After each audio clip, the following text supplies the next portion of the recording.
Thank you very much.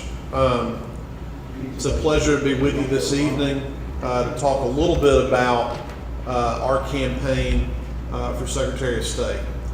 What I am hoping to do in the time that I have is to tell you a little bit about myself, a little bit about why I'm running, a little bit about what I hope we can accomplish in the Secretary of State's office, and what makes me different from the other candidates in this race. So first, a little bit about myself. My great-grandfather moved our family to Columbus, Georgia because he had a job opportunity at the Eagle and Phoenix Textile Mill in Columbus. He worked in that mill for over 50 years. My grandfather dropped out of school in the 8th grade during the Great Depression to help take care of the family, did a lot of different jobs until World War II broke out. And then he enlisted in the United States Army, he fought in the Pacific. He came home after the war ended. He married my grandmother, who worked at commercial printers in Columbus, and he did a number of jobs when he came back. He was a railroad conductor, he was a milkman. Eventually, he and my grandmother got up enough money to open a little grocery store at 5th Avenue and 8th Street in downtown Columbus. And they had a number of small businesses over the years. One of my earliest childhood memories is restocking the Coca-Cola machine and the laundromat that they operated. But they were very entrepreneurial people, small business folks. My dad was the first member of our family to go to college. This sort of balances out the part of my resume where they talk about my going to law school at the University of Alabama. He went to Auburn for college, and he worked at the same Eagle and Phoenix mill in the summertime to earn tuition money to pay for Auburn. He went to law school. He's practiced law for the last 40 years, and I followed in his footsteps and got elected to the Georgia State Senate in 2010. And I tell you that story not just to let you know a little bit about who I am and where I come from, but also to tell you my family has had, I think, a personal experience with what we think of when we talk about the American dream. Each generation of our family has been able to chart our own course. We've done a little bit better than the generation before, standing on their shoulders. And that's what I think is the promise of America, is the ability to do that. And what got me interested in politics and in public service is seeing that it is getting more and more difficult, in my view, for the average person out there who wants to achieve their own American dream to be able to do that. And I think that the primary obstacle is government that has gotten too large and has gotten in the way of people being able to be masters of their own fate.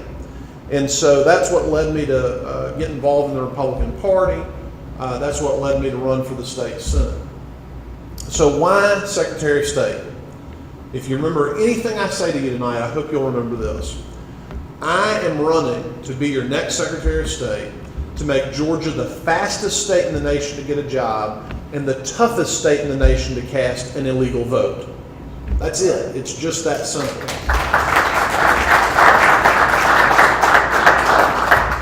And so people ask, okay, that sounds good, but what do you mean by that? Well, let's start off with being the fastest state to get a job. We hear a lot of times from politicians in both parties about Georgia being the #1 state in which to do business. And that is a good thing. It is something that we should celebrate.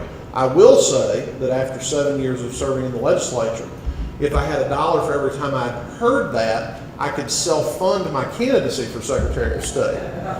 But in all seriousness, there's another side to the economic picture. And that is that over the last 15 years, we've seen our share of low-income families increase. At the same time, we've seen our share of middle-income families decrease. And what I think that points to is this larger reality that for people who are trying to grab for that first rung on the ladder to being economically successful, things are getting harder. They're not getting easier for them.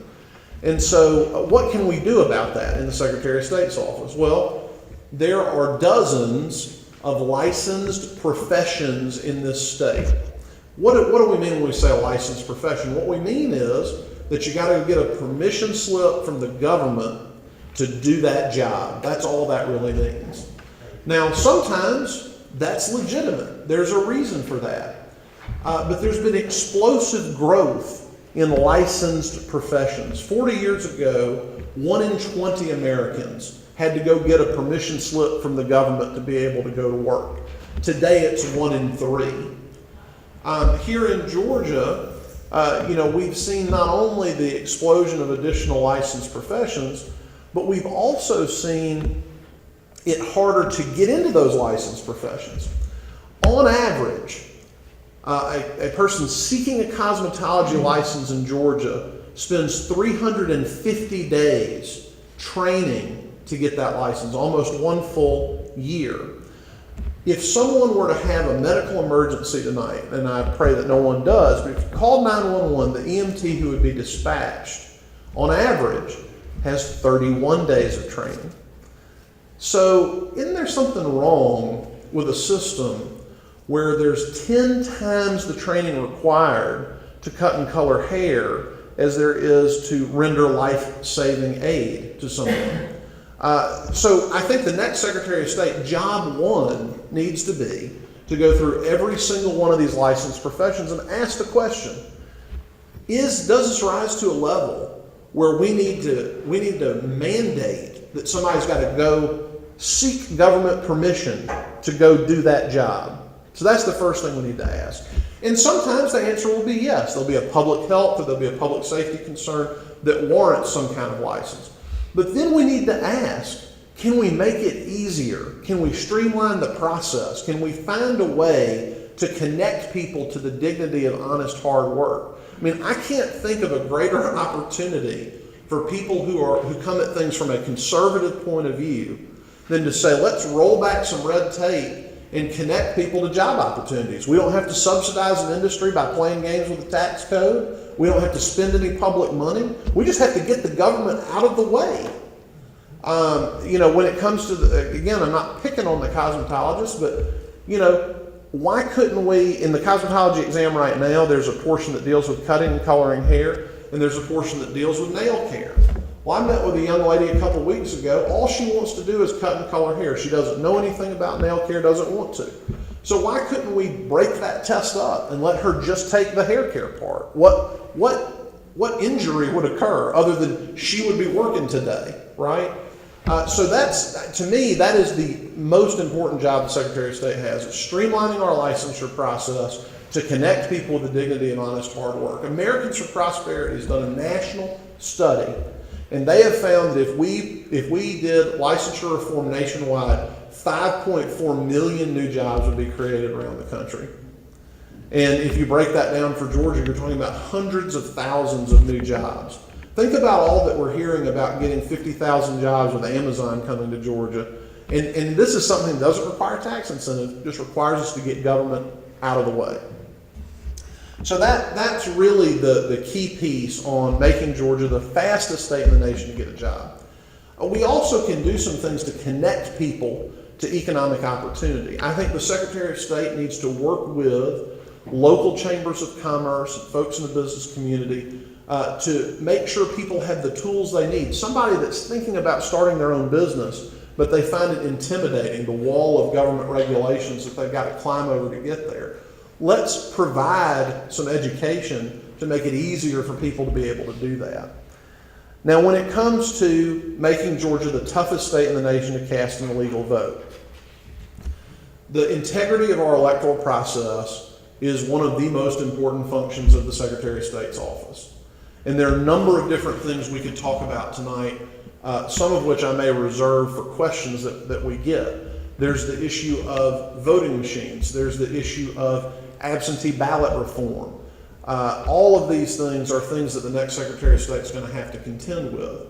Now, what I will say on the issue about voting machines, because a lot of people ask about that, these electronic voting machines we have, which have been in service now for well over a decade, in many jurisdictions, they're at or past the advertised usable life cycle. And so the question is, well, what are you going to do about it? And I think the answer is the following.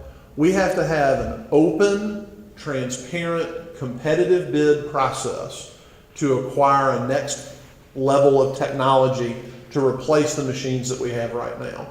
That's got to be done working with the governor's office, the legislature, and most importantly, the local boards of election.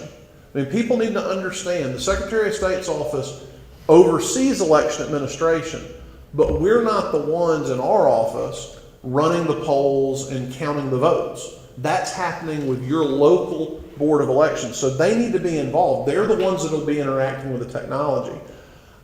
We absolutely need a verifiable way of auditing the vote and making sure that people have confidence in the outcome. I think that it's instructive that a number of states have looked at going back to optical scan ballots, which are similar to, or they are, what we use for our absentee voting here in Georgia. But I'm not here tonight to tell you this is the only way, this is the only mechanism. What I will tell you is I'll be committed to an open, transparent process that brings all the stakeholders to the table to make sure we get a result that is a good deal for Georgia taxpayers and something that you can have confidence in when you go to the polls. Now, what about what we've seen over the last year or two when it comes to election law? The far left knows that they cannot change Georgia election law at the General Assembly. You know, we control the state house, we control the state senate, we control every statewide constitutional office. They aren't going to be able to get the law changed under the gold dome. But that has not caused the far left to give up. Instead, what they have done is they have said, what we're going to do is we're going to go to a federal judge appointed by Barack Obama, and we're going to get him to rewrite the law in the middle of an election. Now, I know I'm standing here at the Cobb County Republican Party headquarters, so I'm guessing most of the people in here are familiar with that little special congressional election that occurred earlier this year. Maybe you saw a television ad or two out there about it. Well, during that campaign, the far left sued the state, and they said, we need voter registration extended. Now, we have a law, it's very clear. Voter registration in Georgia ends 30 days before the election. I mean, you can register any time, but if you want to vote in that election, you got to be registered 30 days before election day. Well, they sued and they said, well, it doesn't need to be 30 days before the first run of candidates. It needs to be 30 days before the runoff. Well, I probably don't have to tell those of you in this room that a runoff is not a new election. By definition, a runoff is a continuation of an election. We've gotten down to two candidates, and now we're going to decide who the ultimate winner is. But what happened when that lawsuit was filed? They did a very good job judge shopping. They got themselves in front of an activist, liberal, Barack Obama appointed judge, and they got the result they wanted, which was to extend voter registration by 60 days. So how did the state of Georgia respond to this assault on our election law? We surrendered. We said, oh, well, that's too bad. We're just going to go home. Well, ladies and gentlemen, that is not what needs to be happening from the Secretary of State's office and from your state government. We need to defend the position taken by the General Assembly. If judges are going to rewrite our election law, then that's why we have the 11th Circuit Court of Appeals, and it's why we have the United States Supreme Court. We have to be willing, when these sorts of challenges come down, to take it all the way up. If that's what it takes, we have to show that we have as much commitment to the rule of law as the left does to flouting it. During that 60-day period, they registered over 10,000 new voters. And the margin in the election, as I understand it, was around 9,000 votes. So you think about, when you're talking about these very close margins, the impact of these decisions. Thankfully, in this case, Karen Handel still prevailed. But what will happen the next time, now that that precedent is out there? In Hall and Gwinnett counties, we saw lawsuits last year to require those counties to print ballots in languages other than English. Now, I have to be careful about this because when people are filming and there's the press is here and everybody wants to say, oh, well, they're just haters and bigots and whatnot. I welcome a culture of legal immigration. The American dream I talked about earlier, that's open to everyone that wants to come to our country and come to Georgia and seek opportunity. That's a great thing, okay?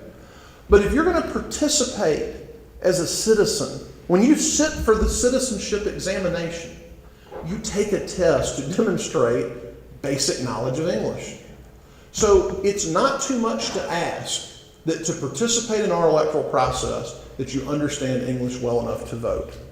And that's a position that, as your Secretary of State, I'm going to defend. And a lot of people want to say, when this topic comes up, they'll say, well, you know, there's this federal law that says if you've got this population and the census, then you just have to do it. Well, again, our response to that should not be to throw up our hands and say, well, there's nothing we can do about it. I mean, I don't know, I think probably everybody in this room got the news, but in November we elected a Republican president, and we have a Republican Congress. So if there's a problem with federal law, then your Secretary of State ought to be in Washington talking to President Trump, talking to the congressional delegation to defend that position. That's incredibly important, and it's something we've got to be very focused on. When it comes to voter registration, this is something I think a lot of people don't know about. And that is, in Georgia, it's perfectly legal to pay someone a bounty for every registration they turn in. Now, what I mean by that, instead of just paying somebody by the hour to register people to vote, I can hire somebody and say, look, I'm going to pay you $10 for every registration you bring in. Now, you can imagine that is an invitation to fraud, right? We had a situation in Columbus just a year ago. We had a young man, just turned 18, he's in town for a travel ball tournament, and he's approached by an organizer who says, hey, I want to register you to vote. If you registered to vote. So, well, I haven't registered to vote, but I don't live in Georgia. Well, it's no problem, Just give me your information, I'm going to register you to vote. And so he gives him his information. And, you know, the organizer goes off. This young man thinks he's been registered to vote. Of course, they have filled out a Georgia registration, which they turn into the Muskogee County Registrations Office, which is summarily rejected. And then this young man tries to vote for the president for the first time in November and is denied that opportunity. I think the next Secretary of State needs to work with the legislature to outlaw the practice of rewarding voter registration fraud. We ought to say, look, we're not going to allow you to pay bounties for people to register to vote. The absentee ballot process is something else that we've got to work on. We had a situation a couple of years ago in Columbus. A young woman comes down to the voter registration office, and she has an envelope with 19 unsealed, complete absentee ballots. And she is trying to turn them in so that they can be cast and counted in the election. And just as luck would have it, a Republican member of our Board of Elections was there, and he said, hey, wait a minute. What are you doing with those? There's a process, those are supposed to be mailed in. And she said, oh, well, I work at this nursing home facility, and I was just trying to help the residents. And fortunately, they separated out those 19 absentee ballots. They investigated it and found out that the overwhelming majority of those folks were catatonic. They were unable to make their mark or sign their name. And I bet you can guess which party was favored in the ballots that were attempted to be cast. No one was prosecuted in that situation. And the only reason the ballots were discounted is that we just lucked up and had somebody there that knew what to look for. We've got to do something about making the absentee ballot process more secure. On that point of security, many of you may not know this, but Georgia has issued over 48,000 driver's licenses to illegal aliens. Now, I just want to say that one more time to underline it with you. Georgia has issued over 48,000 driver's licenses to illegal aliens. Now, what happens when you go to the Department of Driver Services and get your driver's license? Is anybody familiar with the motor voter law? Okay? So even a person of goodwill who may just want a driver's license could unwittingly be registered to vote. And of course, once they're on the voter rolls, what document are they going to use to comply with Georgia's voter ID law? A driver's license, right?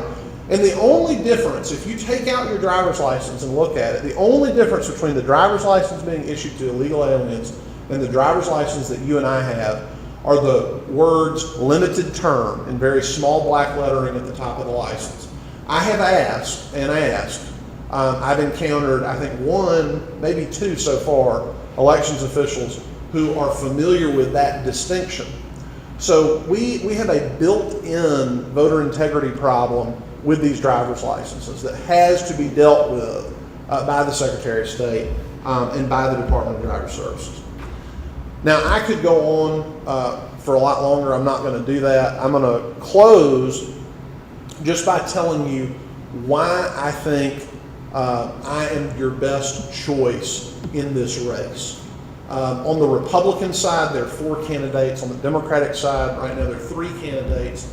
I think out of the Republicans, we have 4 very accomplished, good men who are running. I'm the only one in the race who has practiced election law. I'm the only one who has filed an election contest, who's dealt with ballot access issues in the courtroom. That is going to be crucially important for the next Secretary of State. The Democrats spent $30 million this summer on John Ossoff. That doesn't include the money that was spent on the legal challenges. You tell me, how much money do you think they're going to spend in 2020 when Donald Trump is on the ballot for re-election? How much pressure, how many lawsuits will be brought to bear in the state of Georgia to try to put their thumb on the scales? Because what we all know is that the Democrats currently cannot win a fair statewide election in Georgia. The only way they're going to win is by figuring out ways to get special advantages by making changes to the law in the middle of an election. So you need somebody that has a legal background, that understands election law, that is sitting in this seat. You don't want your Secretary of State getting on-the-job training during the 2020 presidential election. The other thing, to be completely candid with you, is that you need someone who is going to stand up and fight for what we all believe. And for those of you that aren't familiar, I'm not going to take you through a real long history lesson, but over the last 7 years, I'll just mention 2 episodes that I think demonstrate my commitment to principle. I ran in 2010 on an ethics reform platform. I ran on a platform of limiting gifts from lobbyists to members of the Georgia General Assembly.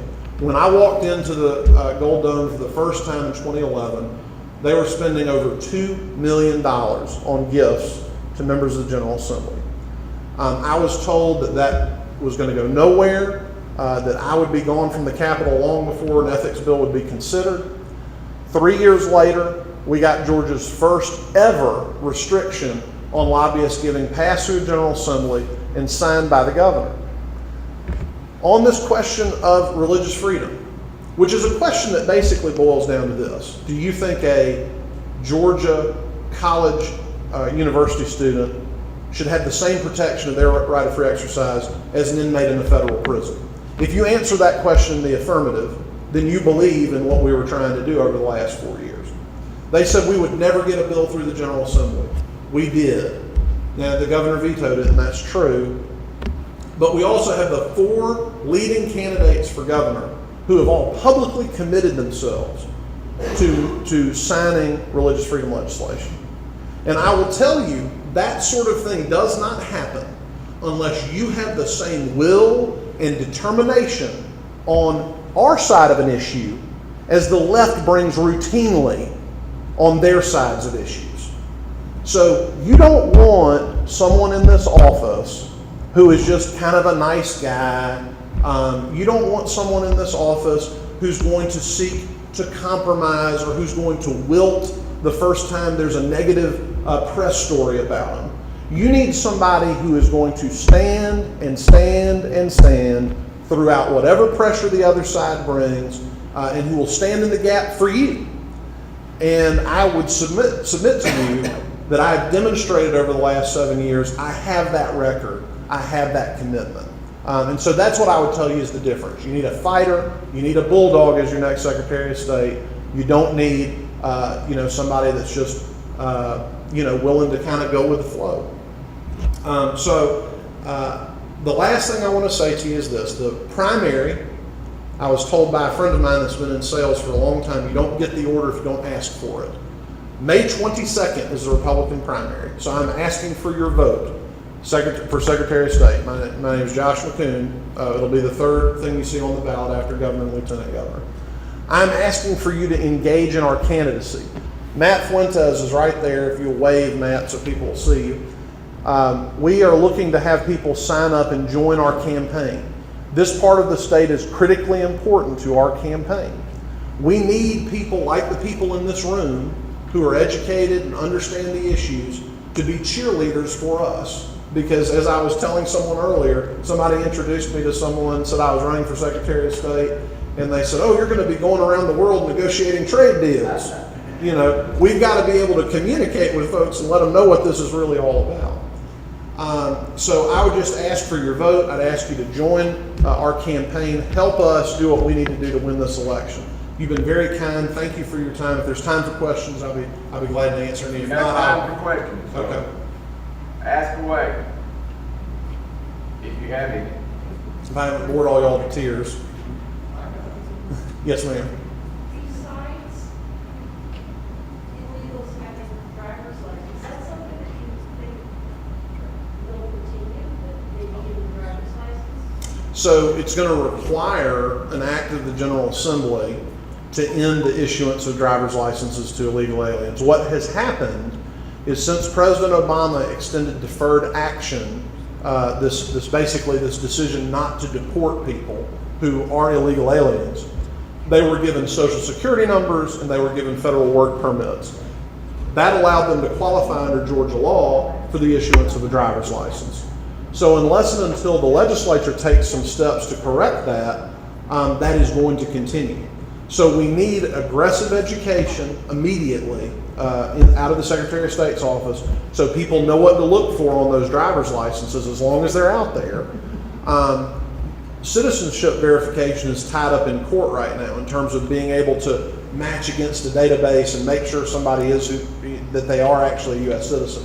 So the best thing we can do right now is training and work with the legislature to rescind those licenses and to make sure no new ones are issued. The Georgia legislature. The Georgia legislature can solve this problem tomorrow. Yes, sir.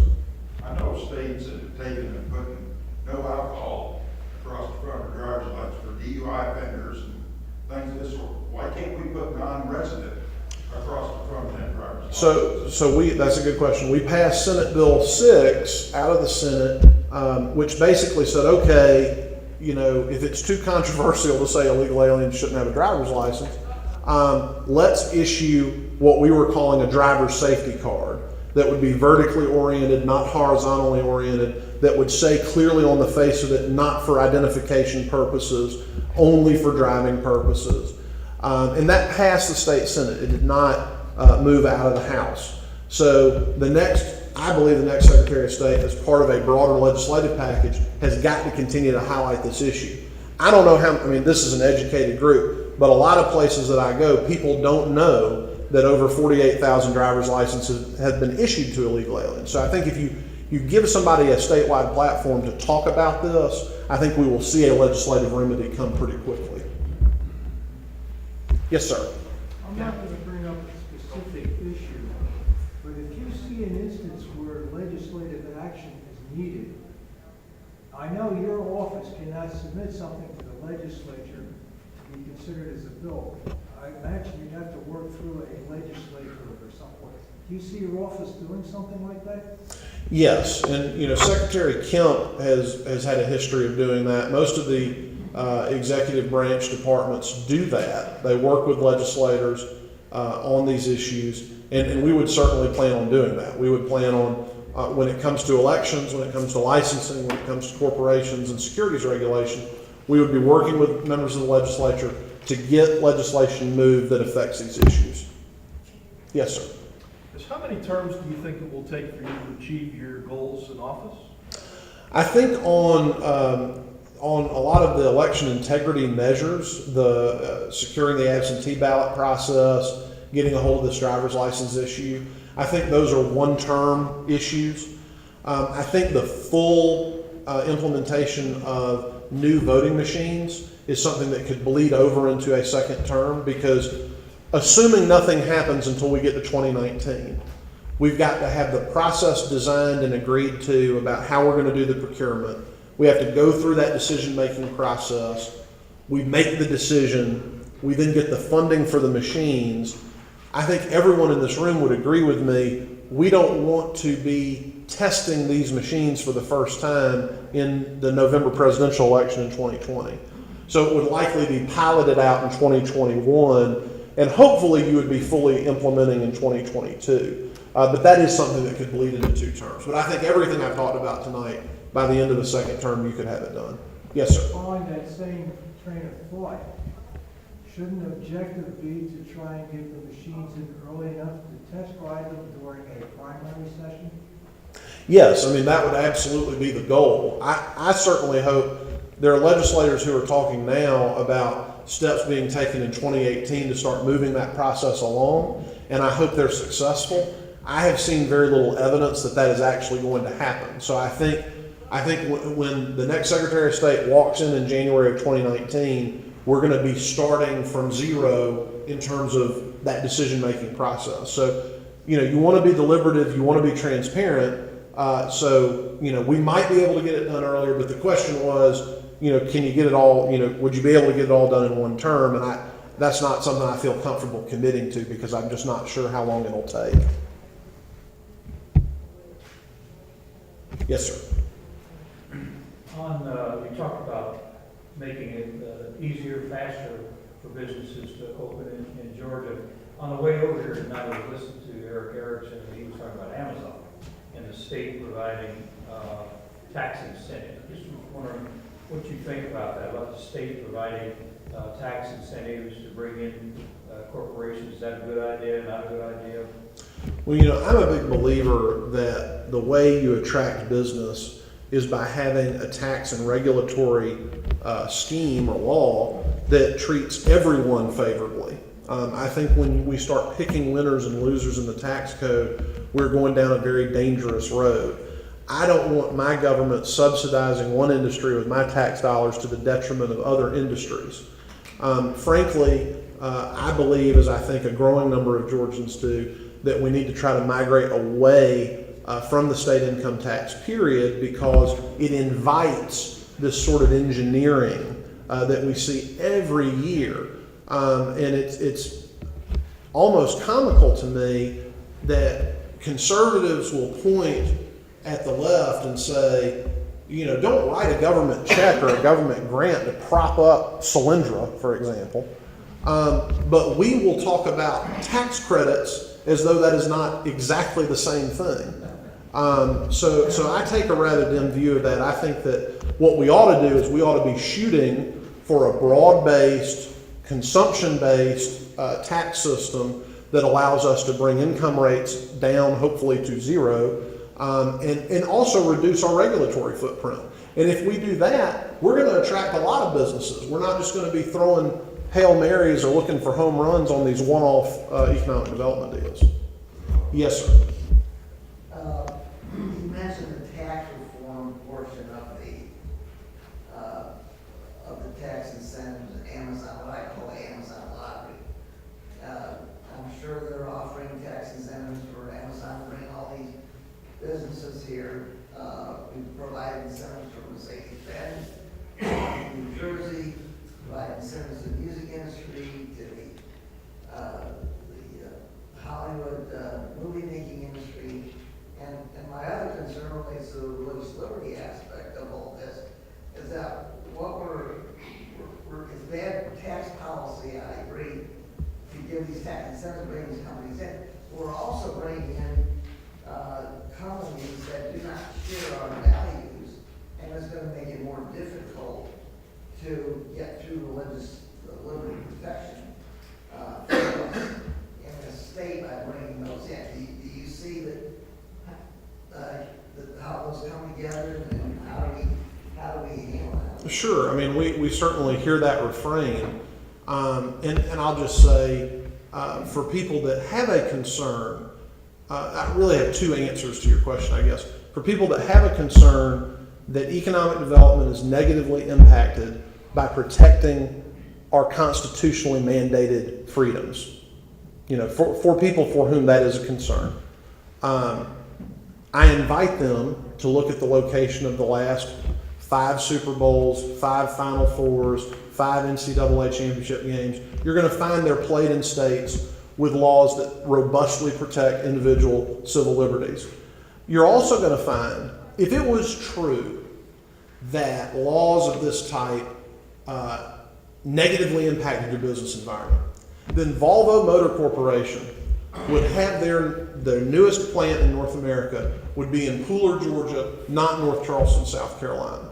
They make these decisions based on dollars and cents. If they made their decisions based on the rights records of the countries, no business would be operating in China, no business would be operating in Indonesia and Singapore. I mean, so that's just kind of silly. But the second part of it is this. I would hope that we would elect to every office, from the top of the ballot to the bottom, people for whom the Bill of Rights is not a negotiating chip in an economic development game. And so I think you need to elect people who are right on that issue and who can articulate the case, which is this in no way negatively impacts the tax or regulatory environment to be business friendly. Yes, sir. You mentioned something about voter fraud, and the voter fraud is always talked about. And I was just wondering, how many voter fraud prosecutions to the fullest extent have we had in the last 10 years then? So here in Georgia, we've only had a handful. And part of the reason for that, yeah, probably, yeah. That's less than 1 a year. And part of the problem is, it's kind of like saying, if here in Cobb County, if we had 2 sworn law enforcement officers to cover the entire county, how many burglary cases would be made? How many murder cases would be made? Because you only have 2 people investigating. That's the situation right now in the Secretary of State's office. The Secretary of State's office has a law enforcement division with 2 people in it. It has been chronically and historically underfunded. The situation I described to you in Muskogee County, 19 votes that were fraudulently cast, unquestioningly, no doubt about it. No prosecution because of a lack of resources to go down, do the investigatory work, turn it over to the DA for indictment and prosecution. So the next Secretary of State's got to work with the legislature in the budget process and say, look, we need the resources to go investigate complaints of voter fraud. But the absence of voter fraud prosecutions is not proof that voter fraud is not occurring. I agree. Yes, sir. And also, if you follow on to that, what's the cost, the expected cost of new voting machines? And how long do you think that's going to take them to react to? So the numbers on this vary wildly. Yes. So I just want to state that at the outset. We've heard numbers as high as, and this is for a refresh of all machines statewide. We've heard numbers as high as $100 million and as low as $20 million. And that there are a lot of variables, what kind of technology do you use and so forth. That's why, again, I think that the procurement process has to be open and transparent. We don't need a sole source process where the Secretary of State says, this is the solution, and we give up all of the leverage that we would have in an open negotiation. Yes, sir. What is your view of the testing that the Secretary of State's office has been doing in Rockdale County with a new voting machine that would give a paper printout? Yeah, so my understanding of the machines that are being tested in Rockdale is that they are sort of a hybrid. You have an electronic interface, but you have as you say, a printout that you get. And there are a couple of issues that we have to deal with there. One is a legal issue about what is the ballot? What is legally the ballot? Is it the card that gets turned in? Is it the printout itself? I think that's an issue that we would need to be able to work out. I personally believe that we'll see how the pilot goes, and then we'll see what sort of information comes out of that. But frankly, I would like to see, rather than just inviting a single vendor in and to say, okay, we're going to test out this machine in this county, I think that we need a more structured, competitive process that's going to allow everyone the opportunity to make their case about why their technology would be the best for Georgia. I'm glad that Secretary Kemp has invited them in. I'm glad that we're looking at other alternatives. I just think we need to make sure that no one is prevented the opportunity to say, hey, what about our product or what about our process? Yes, sir. I've always wondered how you would do a recount if you only had the electronic voting machines, a viable recount. Well, essentially, and I stand to be corrected by folks that have gone through this process, but essentially you recreate the count. And there's clearly not a paper ballot to go back and look at. I think that's the point that you're making. And I think that's the sense of a lot of people, even if there were zero concerns about the integrity of the machines and so forth.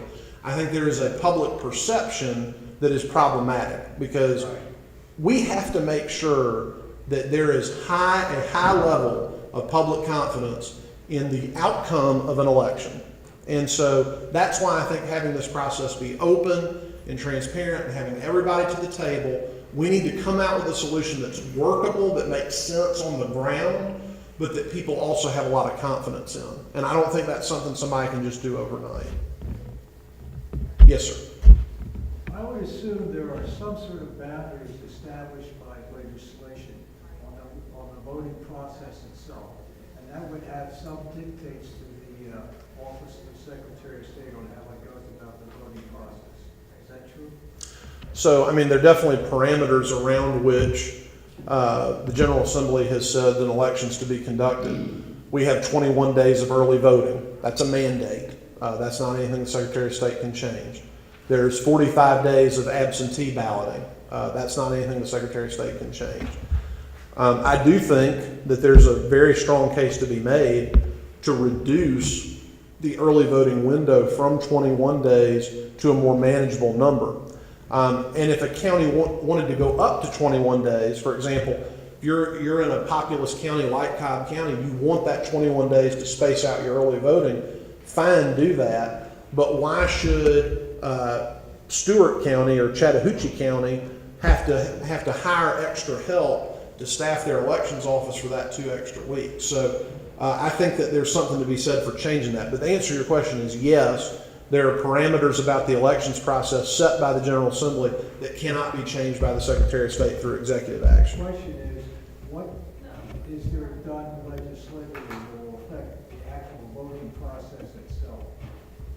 So The acquisition of the voting machines, etc. So the elections code does not mandate the debold machines. The elections code specifies the process for carrying out an election.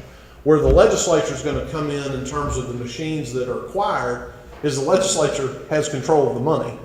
So they're ultimately going to decide in conjunction with the executive branch what machines are purchased because they're going to have to appropriate the money for that. But there's nothing in the official code of Georgia that mandates a particular type of machine. But it could specify, for example, the conditions under which there is a backup for a voter recount.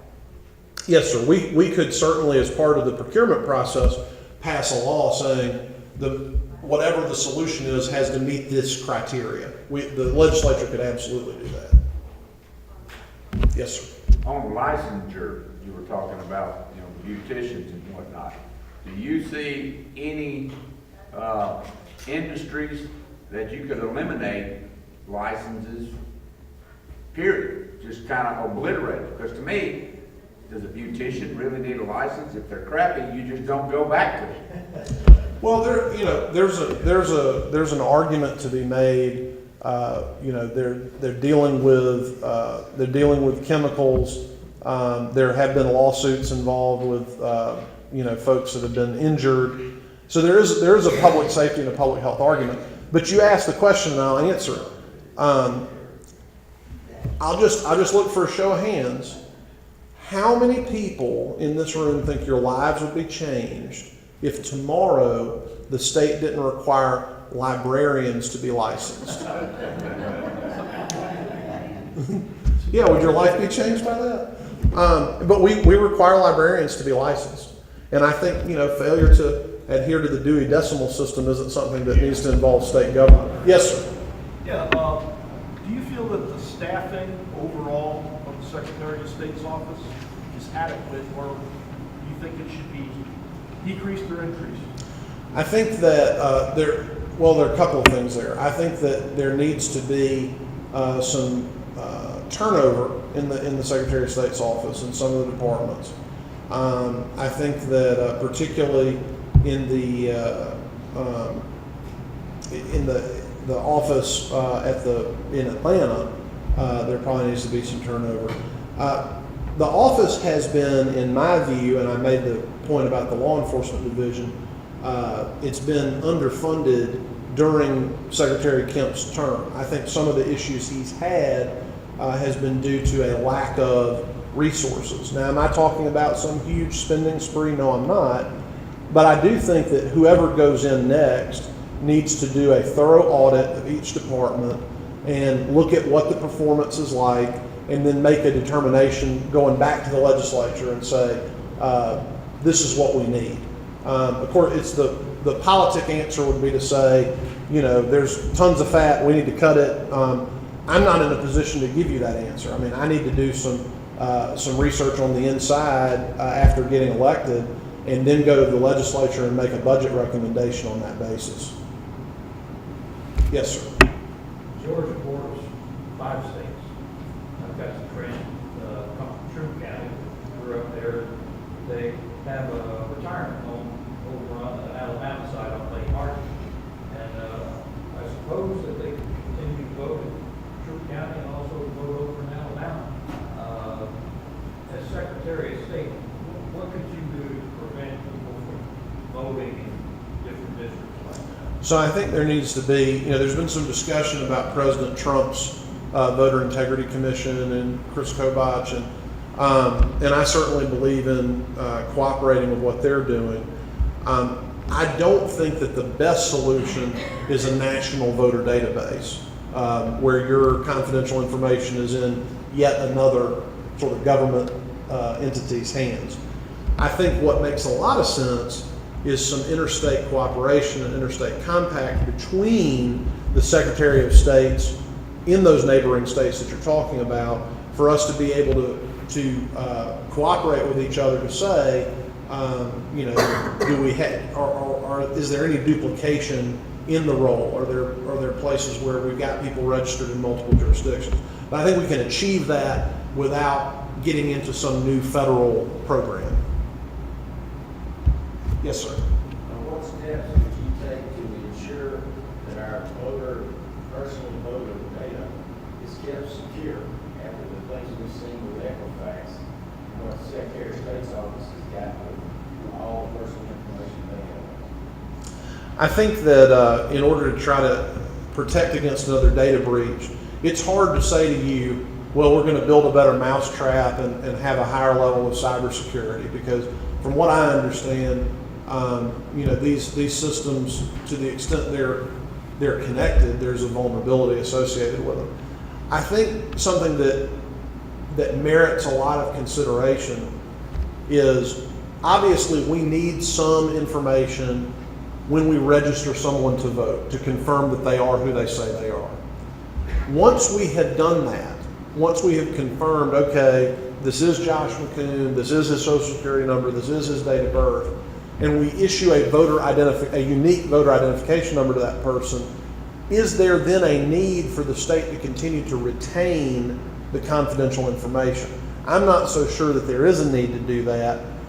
So there may be an opportunity to bifurcate the process once somebody has been verified, and either put that information offline so it's just not accessible, or purge it altogether. And I think that's a solution that merits some additional consideration.